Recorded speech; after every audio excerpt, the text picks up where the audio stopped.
I'm not the kind of person who invents stories for attention. I keep to myself, work my 9 to 5, and mind my own business. But what happened at my uncle's place last summer still haunts me. My Uncle Pete inherited a 2-story farmhouse from his father, surrounded by woods about an hour outside the city. He'd been promising to fix it up for years but never found time. Last July, he offered me cash to replace some rotted deck boards. I needed the money, and a weekend away sounded good. The drive out was uneventful, except for a gas station clerk who stared at us. Pete shrugged and complained about his ex-wife while stocking up on energy drinks. When we arrived, the farmhouse looked worse than I remembered. Peeling paint, crooked shutters, and weeds sprouting through cracked porch steps. The deck boards were black with rot. We unloaded tools and groceries, and Pete showed me the spare bedroom upstairs. That bedroom used to be mine when I visited as a kid. I remembered warm summer nights filled with crickets and Uncle's stories about his father fixing the roof with his own hands. Back then, the house felt alive. Now it felt hollow and empty, like a shell of memories.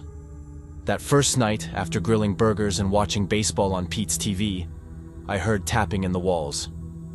It was intermittent, a sharp rap, then silence. Pete said it was mice or old pipes settling.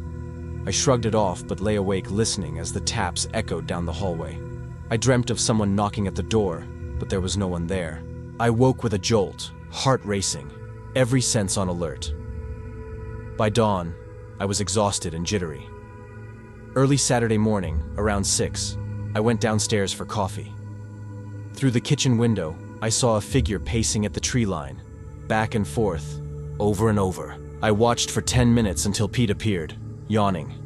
When I pointed it out, the woods were empty. He guessed a hunter, though season wasn't open. We spent the day replacing deck boards. Every glance toward the woods felt like eyes on us. Inside, the tapping grew louder and rhythmic, like deliberate knocking. After lunch, while Pete fetched supplies, I heard heavy footsteps on the gravel driveway. I peeked around the corner. No one there. The steps stopped under the deck. Then, that tapping resumed from below. Terrified, I ran inside and locked the door. I called a friend to talk. I needed to hear a normal voice. I tried soothing myself by rereading old texts, but my hands trembled. The therapist's words echoed. Talking helps. I felt foolish sharing it, but needed to believe someone understood. Pete returned mid-afternoon to find me pale at the kitchen table. I described the figure, the footsteps, and the tapping. He laughed it off, saying old houses make odd noises, but I saw the unease in his gaze.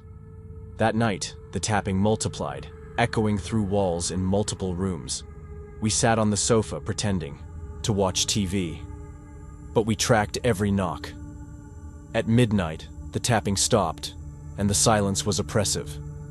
Both of us sat frozen, listening to our breath. We tried to sleep, but the house seemed alive. Floorboards creaked in distant rooms, the back door rattled, footsteps scuffed the gravel. I woke once to see the bedroom door slightly ajar, although I'd closed it. I bolted upright, but Pete was asleep beside me. At some point, I drifted into a fogged sleep and woke to Pete shaking me around 4 a.m. He was dressed, eyes wide. "We need to leave. Now," he whispered. We packed quickly and drove away in tense silence. The farmhouse silhouette faded behind us, swallowed by dark trees. Back home, I struggled to fall asleep.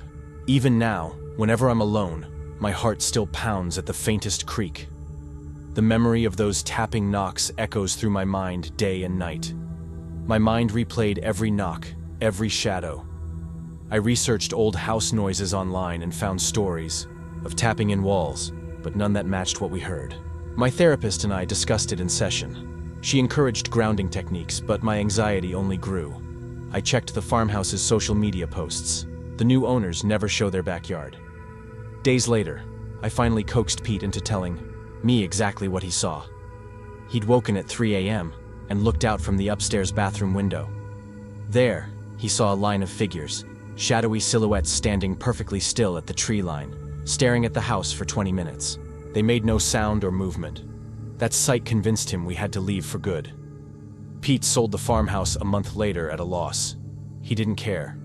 A young couple from the city bought it and now post bright renovation photos but never show the backyard. The husband mentions settling noises, and the wife hints at odd wildlife sightings without details. Sometimes I drive past that property on my way upstate. Each time, I watch the rearview mirror and see them. Those figures at the edge of the woods, watching the road, always watching.